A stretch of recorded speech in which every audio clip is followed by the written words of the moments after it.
जय हिंद। आप सभी का वैम अकेडमी जीएस रिसर्च सेंटर पर स्वागत है।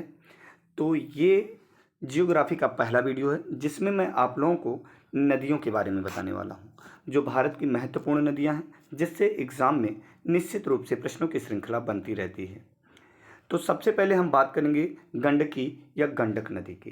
तो ये जो गंडक नदी है, यह उद्गम स्थल इसका कहाँ पर है? तो आपका जवाब हो जाएगा नेपाल में मुक्तिनाथ से थोड़ा आगे दामोदर कुंड से निकलती है। ये पॉइंट आपको याद रखने लायक है, दामोदर कुंड से निकलती है, ठीक है ना। अब दामोदर कुंड से निकलती है तो इसका बहाव क्षेत्र देख लेते हैं। यह बिहार राज्य में प्रवेश करती है और गंगा में मिल जाती है। तो याद रखना, गंडक किसकी सहायक नदी है? तो आपका जवाब हो जाएगा गंगा की। गंगा कहाँ से निकलती है? तो गंगा भागीरथी के नाम से गंगोत्री ग्लेशियर से निकलती है। आइए, इस नदी में प्राकृतिक और विभिन्न स्वरूप क्या क्या मिलते हैं? तो ये आपको पता होना चाहिए। शालिग्राम प्राप्त होते हैं। शालिग्राम पत्थर का ही एक रूप है, ये आपको पता होना चाहिए। इस नदी में प्राकृतिक और विभिन्न स्वरूप वाले शालिग्राम मिलते हैं, यानी कई स्वरूप वाले शालिग्राम मिलते हैं, ठीक है। आइए, तो हम बात करते हैं ब्रह्मपुत्र की। किसकी बात करते हैं? ब्रह्मपुत्र की। तो सबसे पहले ये जो ब्रह्मपुत्र है, ये मानसरोवर के पास एक विशाल हिमानी क्षेत्र है। चेमा यंगडुंग नामक ग्लेशियर, क्या है? चेमा यंगडुंग नामक ग्लेशियर है, वहाँ से निकलती है और इसे तिब्बत में शांगपो के नाम से जाना जाता है। किस नाम से जाना जाता है? शांगपो के नाम से जाना जाता है। तो इसका बहाव क्षेत्र देखने का प्रयास करिएगा। अगर इस क्षेत्र को हम आगे ले चलते हैं तो यहाँ पर आप देखने का प्रयास करेंगे कि यहाँ इस बिंदु से निकल के सबसे पहले अरुणाचल प्रदेश में प्रवेश करती है और तिब्बत में इसे सांगपो के नाम से जानते हैं। किस नाम से जानते हैं? शांगपो के नाम से जानते हैं। और जैसे ये असम में प्रवेश करती है, यहाँ दिहांग के नाम से जानी जाती है। यानी कौन सी नदी? ब्रह्मपुत्र। क्लियर है? अब ब्रह्मपुत्र की बात हम कर लेते हैं। तो यह पवित्र मानसरोवर झील के पास हिमानी से निकलती है, जिसका नाम क्या है? चेमायंगडुंग नामक ग्लेशियर है, ठीक है। बहाव क्षेत्र में आपको याद रखना है तेजपुर, यानी तेजपुर किस नदी के तट पर स्थित है? तो आपका जवाब हो जाएगा तेजपुर ब्रह्मपुत्र नदी के तट पर स्थित है। गुवाहाटी, डिब्रूगढ़, शिवसागर आदि।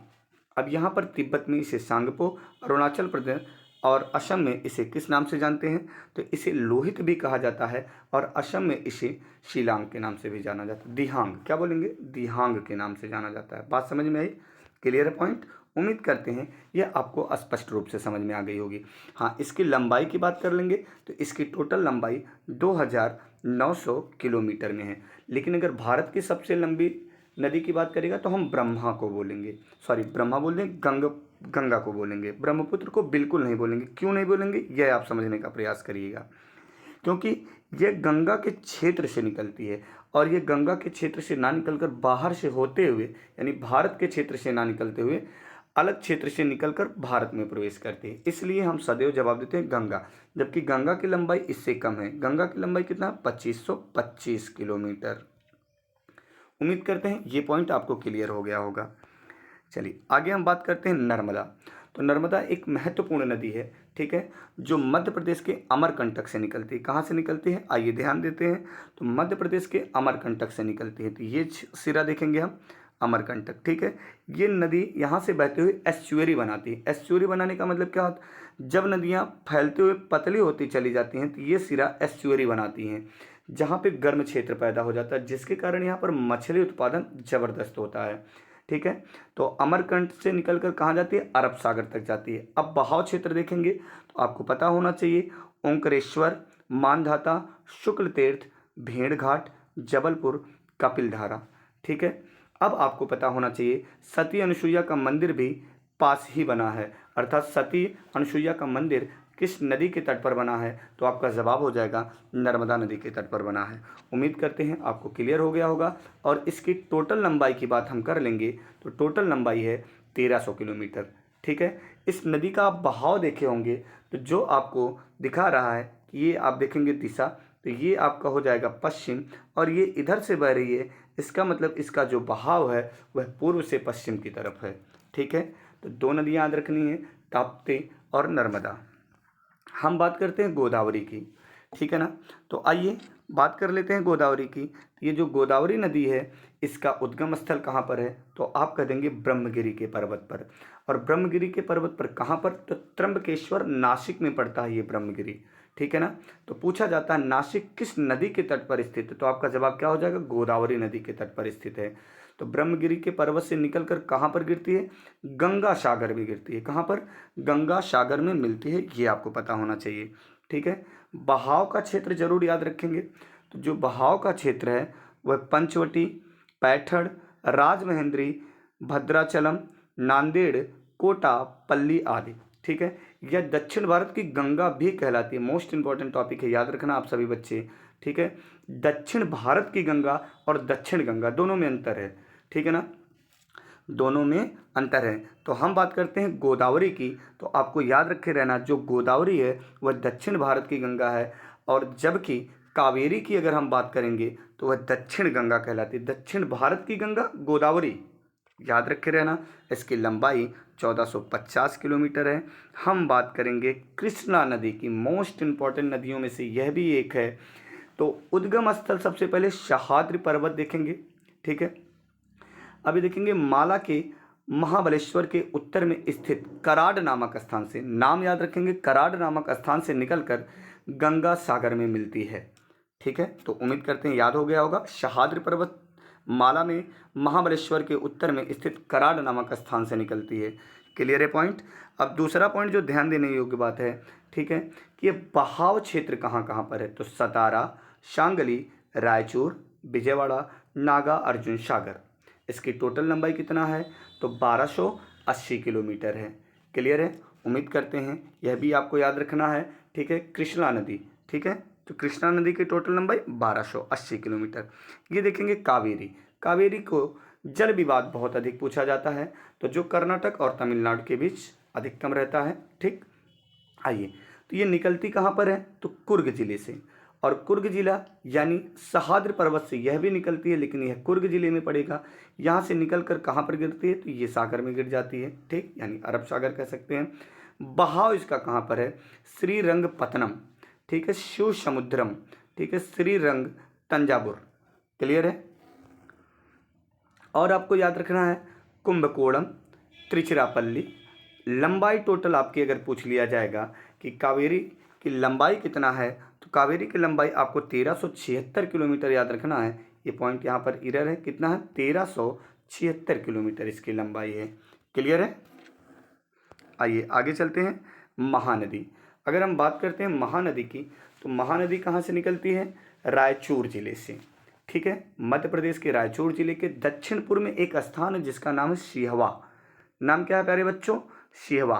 तो यहाँ सिहवा से निकलकर उड़ीसा में कटक के पास सागर में मिलती है, ठीक है। अब दूसरा पॉइंट यहाँ पर याद रखने वाला बात क्या है, कि अगर आपसे पूछ लिया जाए महानदी के तट पर स्थित महत्वपूर्ण शहरों के बारे में, तो रायपुर, बस्तर, बिलासपुर, ये तीनों शहरों को याद रखेंगे तो आपका काम पूर्ण रूप से चल जाएगा। और बहुत ज़बरदस्त प्रश्न बनते हैं यहाँ से, ठीक है। लंबाई इसका कितना है, 860 किलोमीटर। अच्छा, अब आपको पता होना चाहिए विश्व का सबसे बड़ा बांध जिसका नाम हीराकुंड बांध। अब हीराकुंड बांध किस नदी पर है, महानदी पर है। यह विश्व का सबसे लंबा बांध है, ऊंचा नहीं कहा जा रहा, ध्यान रखिएगा। विश्व का या भारत का सबसे लंबा बांध कहेगा तो हीराकुंड बांध, ऊंचा कहेगा भारत का तो आपको टिहरी कॉम्प्लेक्स लगाना पड़ेगा, ठीक है। आगे मैं सब कुछ पढ़ाऊंगा। आगे हम बात करेंगे सिंधु नदी की, ठीक है। तो सिंधु नदी के बारे में हम चर्चा कर लेते हैं। तो सिंधु नदी भारतवर्ष की ही नहीं विश्व की विशाल नदियों में से एक है। अब इसका मतलब क्या है, यह कहीं ना कहीं महत्वपूर्ण है विश्व की नदियों में, ठीक है। तो आइए, और विश्व की सबसे लंबी नदी की बात करेगा तो आपका जवाब हो जाएगा नील नदी। नील नदी का उद्गम स्थान विक्टोरिया झील है, ठीक है, लेकिन यहाँ पर भारत की नदियों की बात करेंगे। तो सिंधु नदी भारतवर्ष की नहीं विश्व की विशाल नदी है। उद्गम स्थल तिब्बत में कैलाश पर्वत के पास मानसरोवर झील के पास से, ठीक है ना। तो मानसरोवर झील के पास राकस झील है, वहाँ से निकलती है, ठीक है। बहाव की बात करेंगे तो तिब्बत में 250 किलोमीटर है, जम्मू कश्मीर में 555 किलोमीटर है, 550, शेष 2380 किलोमीटर पाकिस्तान में है। अब देखेंगे भारत इसका कितना परसेंट जल यूज करता है, तो 20%, ठीक है, बाकी शेष पाकिस्तान यूज करता है। याद रखेंगे इसकी कुल लंबाई मोस्ट इंपॉर्टेंट है 80 किलोमीटर है। वैदिक संस्कृत के बारे में आप लोगों ने सुना होगा, जो मैं आपको इतिहास में बहुत ही सुचारू ढंग से बताऊंगा। तो वैदिक संस्कृत का विकास इसी के किनारे हुआ था, ठीक है। जैसे मोहनजोदड़ो, हड़प्पा, इसके कई नाम हैं, मोहनजोदड़ो, हड़प्पा संस्कृति या कांस्ययुगीन सभ्यता, ठीक है, आद्य ऐतिहासिक काल। तो सारी बातों का वर्णन किया जाएगा। ये इसी के तट पर स्थित था, ठीक है। अब यहाँ पर देखेंगे हड़प्पा संस्कृत की बात किया, हड़प्पा स्थल नहीं, आप कन्फ्यूज ना होइएगा। हड़प्पा जो स्थल है वह रावी नदी के तट पर स्थित। इसके कहने का मतलब क्या, जो हड़प्पा संस्कृति है वह सिंधु नदी घाटी या उसकी सहायक नदियों के तट पर विकसित हुई। क्लियर है।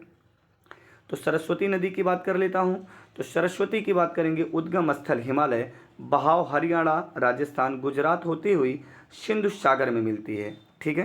तो सरस्वती वर्तमान समय में विलुप्त मानी जाती है, यह भी याद रखेंगे। वर्तमान में यह ऊपर से विलुप्त हो गई है, लेकिन आज भी हरियाणा और राजस्थान प्रदेशों में अंदर ही अंदर प्रवाहित होने की खोज मिल रही है। ऐसा माना जाता है कि जो सरस्वती नदी है वह ज़मीन के अंदर अभी भी प्रवाहित होती है। बात समझ में आई। वैसे आपको एक प्रश्न याद रखना, ऐसी कौन सी नदी है जो ज़मीन में ही विलुप्त हो जाती है? तो ऐसी वैसी नदी है, वैसी नदी का नाम है, याद रखे रहिएगा। स्पष्ट है प्यारे बच्चों। तो ये वीडियो यहीं पे समाप्त करते हैं। ये छोटा सा वीडियो आपको मात्र डेमो था, बाकी सारी चीज़ें बोर्ड पे बताई जाएंगी। जय हिंद।